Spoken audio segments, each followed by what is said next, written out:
Hi, and welcome to Art by Rick. I'm Rick. Today I'm going to do another simple painting. This one is what I call a cup pour and lipping technique.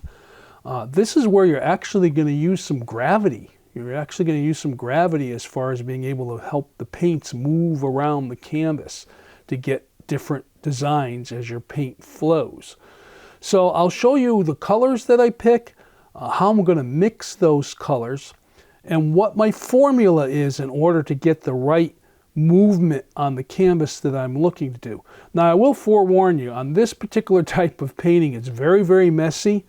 You need to spread some plastic sheeting down, or have an area in the house or out in the garage or wherever you're going to do this painting, because a lot of paint comes off the canvas and kind of gets everywhere.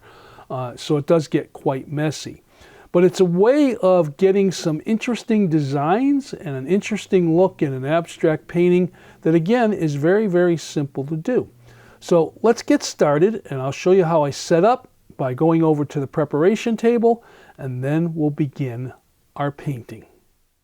For those of you that have tuned in to Art by Rick before, you know that I have a preparation table. This table is a card table. It's just a simple folding card table that I cover with a plastic sheet. Allows for easy cleanup. And for Art by Rick, because I'm filming me doing these paintings, it does give me a surface that's low enough for the camera to be able to show you what it is that I'm doing. Now, this painting is going to be, again, on a 16 by 20 canvas, stretch canvas, white. Again, I've sealed this canvas with an acrylic gesso so that it's sealed and my paint's going to adhere to it. And I'm going to cover this whole painting, or this whole canvas, with color. But the trick here is I need to be able to put my paints on the canvas so that they can flow over the canvas as I begin to use gravity as a way to make the paints move across the canvas and mix. Now, I've done these paintings before in the past where I've added a lot of color, and they come out terrific. There's a couple that are my Facebook page that are quite interesting because I used more than 12 colors. This one I'm going to keep very, very simple. I've picked basically 4 colors and some white, and I'm going to pour those on the canvas.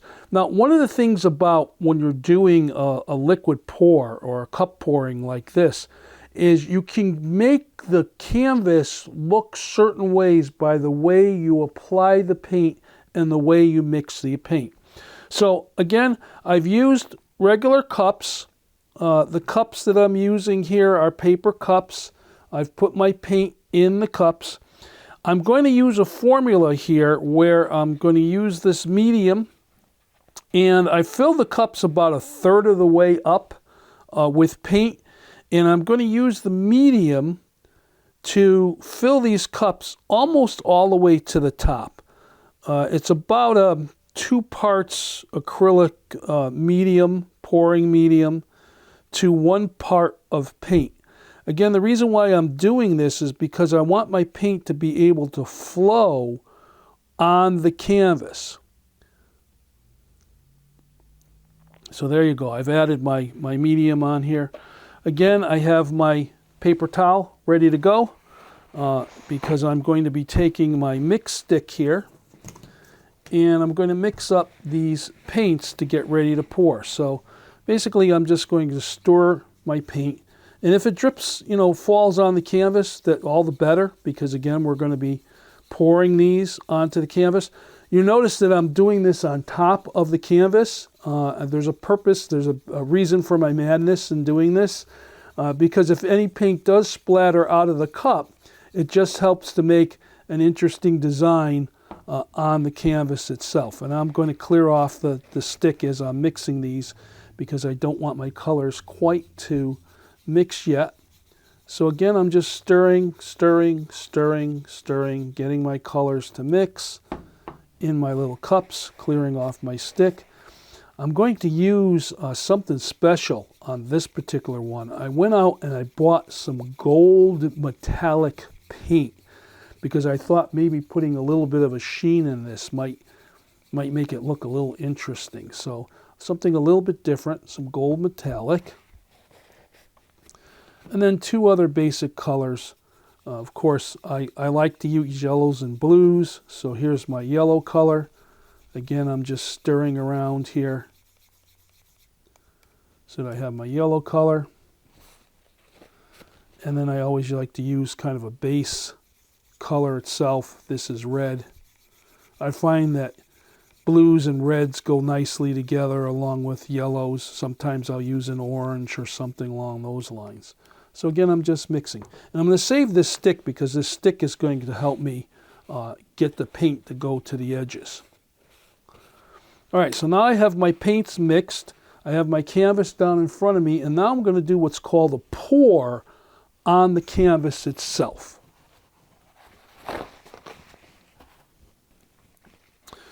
Okay, so our canvas is sealed, our paints are mixed, and now we're getting ready to do our pour. Now, when we do the pour onto the canvas itself, sometimes it's basically what you feel like you want to do. There's no specific order. There are some guidelines as to, how you want the colors to be dominant. Remember, your darker colors are always going to be the dominant colors. So sometimes I like to do the darker colors first and then the lighter colors. So as I'm moving this canvas around, it doesn't overwhelm it. I try to stay away from black. Black is a very dominant color. It will overtake everything and kind of darken the whole canvas. So it's just a matter of, being careful. So I'm going to take my colors. I'll start with this blue. And what I'm going to do is I'm going to pour the blue onto the canvas. And usually what I like to do is I start to make just a kind of a big circle here. Just pouring this on. You can see there's some medium that's mixed in here.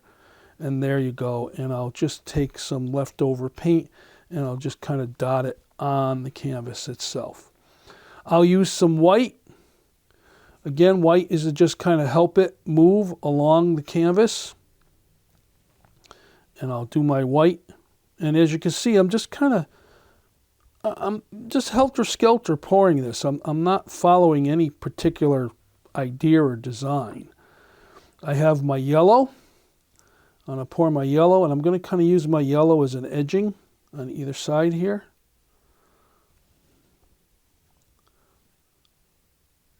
There's my yellow. I'm bringing in this gold to give me a little bit of a pop on this. And again, I'm going to pour this again on it. And as you can see, I'm just making some pours and some lines on the canvas itself. And now I have my red. The red I'm going to use towards the middle here. And I'm going to allow this red to kind of go throughout the whole canvas itself.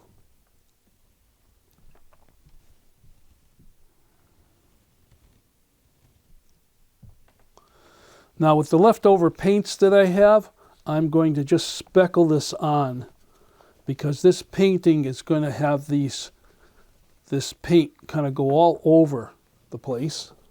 So I'm just going to speckle what's left in these cups onto the painting. Throw a little gold in there. And I want this painting to smear. I want this to go all over. So the technique that I call lipping, that's when I'm going to take the cup itself and I'm basically using the lip on the cup to draw the paints together.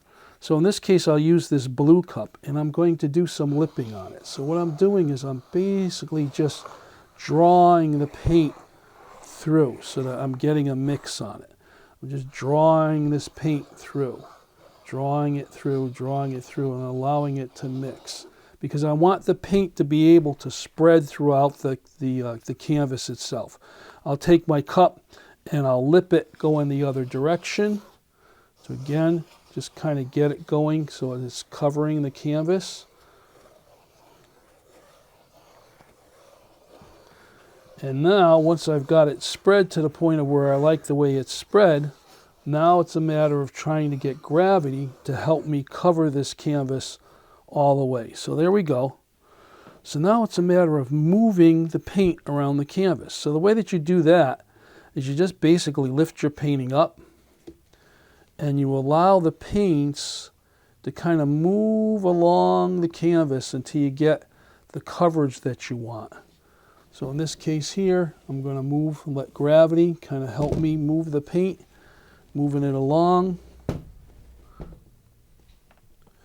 I'll turn it this way and allow that paint to kind of go across the canvas. As you can see, it's kind of just moving. I hope you're able to see this. We're just moving the paint, moving it along the canvas. And again, it's like I told you, you have to worry about the dominant colors, because the canvas itself, the dominant colors are going to kind of take over everything. So again, I'm just kind of moving. And where you have paint that's kind of, doesn't really want to go so much, I'll just use my finger or I'll use the stick to kind of just help the paint a little bit. Just get it to go where it needs to go. Sometimes I just kind of get the paint moving a little bit like that. And then I'll just tap it so that we get that coverage that we're looking for. So there you go. I mean, now I'll take my fingers and I'm just kind of guiding along the edges here to get my seal. And there you go. I hope you're able to see that. Again, it's just a simple pour, allowing the paints to spread out over the canvas. So that didn't take very long to do at all, did it? Let's take a step back and do a zoom on this to get a good look at it.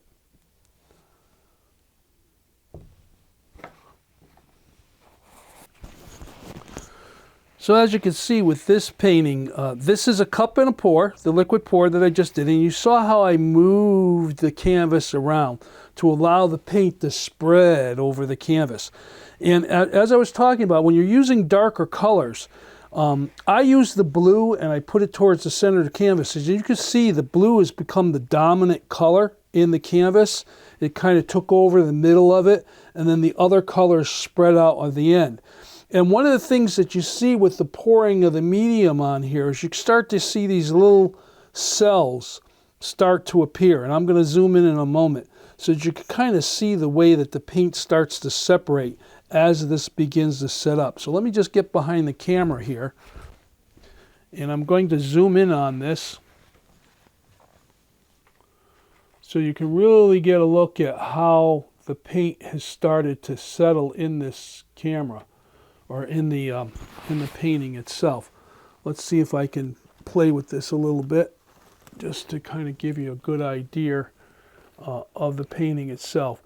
So again, if you're looking at the painting, you'll see that there's some selling that's going on. That's where the paint starts to separate a little bit. You'll notice that the paints have mixed together, with blue being the predominant color in this particular painting. But again, I've let gravity kind of help spread the painting throughout the whole canvas in order to give me a really good color mix as I did my pour. And I used my cups as a way of giving this painting a little bit of help.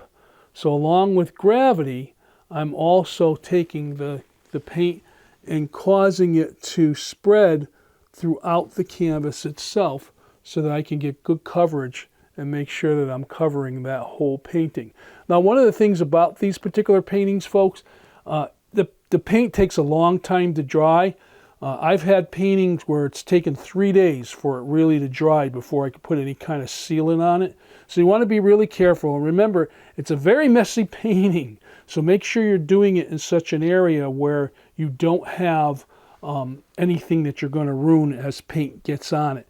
You want to also make sure that as this paint is drying, you lift it up. I'm going to put this on top of cups so it's not flat on a surface, because what happens is as the paint dries, it's going to glue itself to the top of whatever it happens to be on, and that just makes it much more difficult when it comes time for me to remove it and decide what I want to do with it, if I'm going to hang it up or not.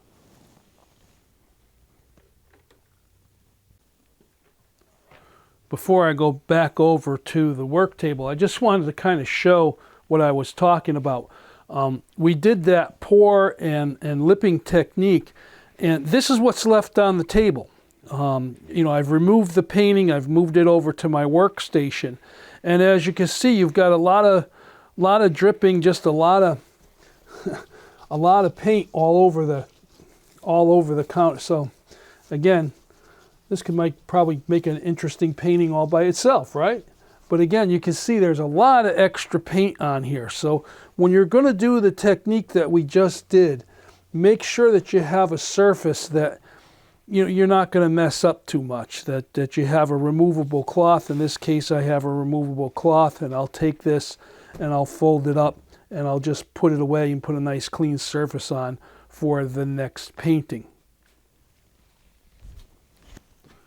I want to just take a little bit of a break before we talk about the finishing of the painting and talk about some of the tools that you can use when you're doing any one of the paintings that I show here on Art by Rick. You're going to get canvas. You can pick up canvas anywhere. You can pick it up at the store. You can pick it up at a hobby shop.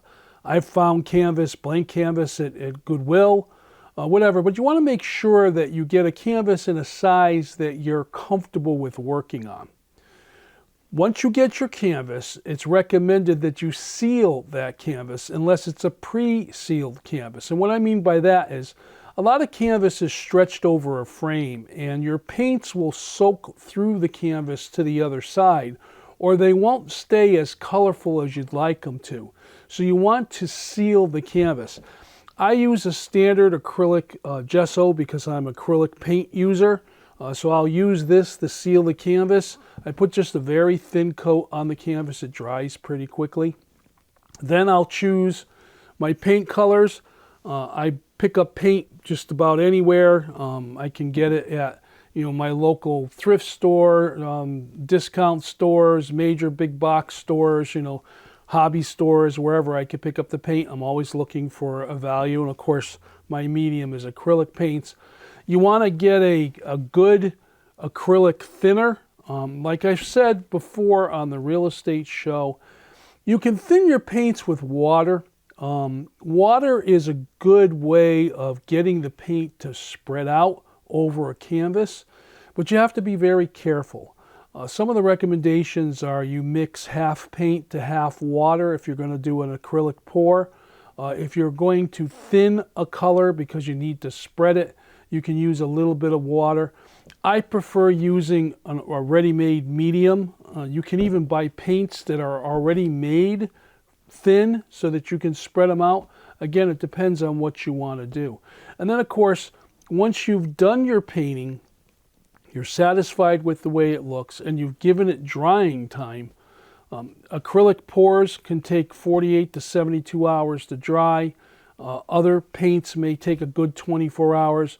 You want the paint to be able to dry and then cure before you decide to seal it.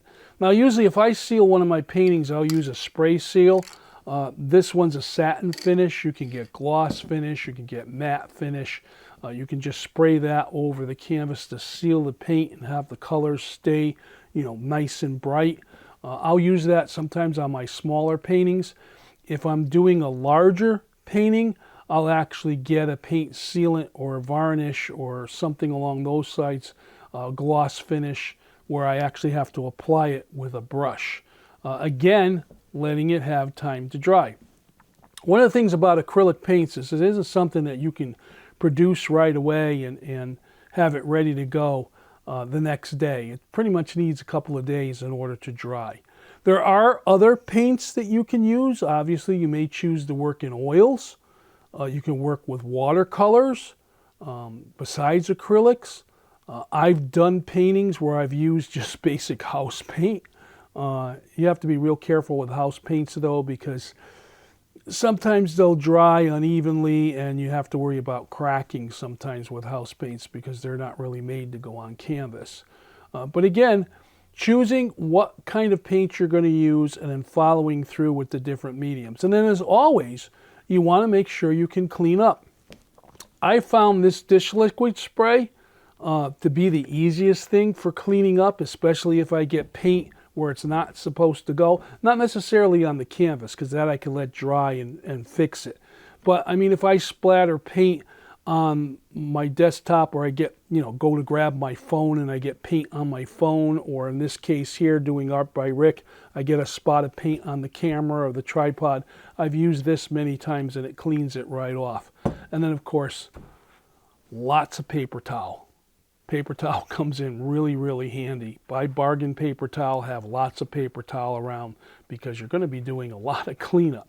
Now let's get back to the painting.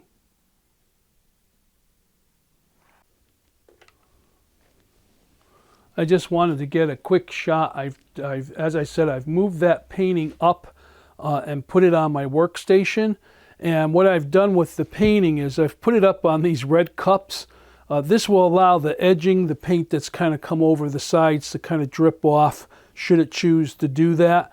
But it allows air to get all around the whole canvas so that this canvas has an opportunity to dry. So I've moved it off the preparation table, put it up on my work table, and I'll leave it here for the next couple of days as it settles and as it dries. So the acrylic pour and the lipping technique allows you to make some really crazy designs on the canvas itself. And as I just showed you on my preparation table, it does make quite a mess. So make sure you're covering a surface completely and have a situation of wherever the extra paints are, you're able to take those paints and throw them away so that you're not, making too much of a mess. There's another painting that I'm going to do in a future show. It's kind of a, it's a pour and a smash with a twist that's involved in it, and you use tin foil. So stay tuned for that next show. My name is Rick. This has been Art by Rick. I thank you very much for watching. I'll see you next time.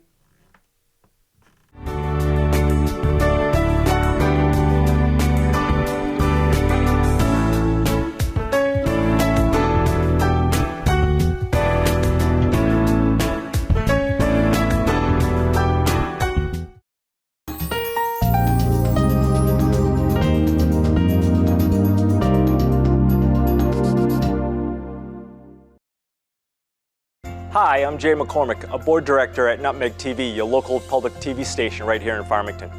Nutmeg TV has been an integral part of our community for over 30 years, providing a platform for residents to share stories, voice concerns, and celebrate achievements. It's a vital resource that connects us all, bringing countless local events to our TV screens. The topics are limitless and vary from being aware of scams to veterans helping veterans. Nutmeg TV continues to be here for the community. To continue this important work, we're asking for your support through a donation. Your contribution will ensure that Nutmeg TV remains a robust and relevant resource for our community. Thank you for supporting Nutmeg TV. Together, we can continue to amplify the voices and stories that make our community unique and vibrant. To make a donation, simply visit our website at nutmegtv.com or call the office at 860-321-7405 for assistance. Step into our store and discover a stunning array of dancewear. Introducing Dancingly Yours, your one-stop shop for all things dance and delight for ages 2 to 92. From tiny tutus to energetic tap shoes, our store is a treasure trove of dance essentials. At Dancingly Yours, we offer an extensive collection of dancewear and accessories that cater to all styles and levels. We carry top brands and the latest fashion trends. From ballet to hip-hop, lyrical to jazz, ballroom to liturgical, as well as gymnastics, you'll find the best selection right here at Dancingly Yours. But we're not just a store. We're a community that celebrates the joy of dance. Our expert team is passionate about dance, just like you. So we're here to assist you in finding the perfect fit. And the best part, Dancingly Yours offers competitive pricing in-store and online. Dancingly Yours, easy to get to and worth the trip from anywhere, right on Route 10 in Plainville.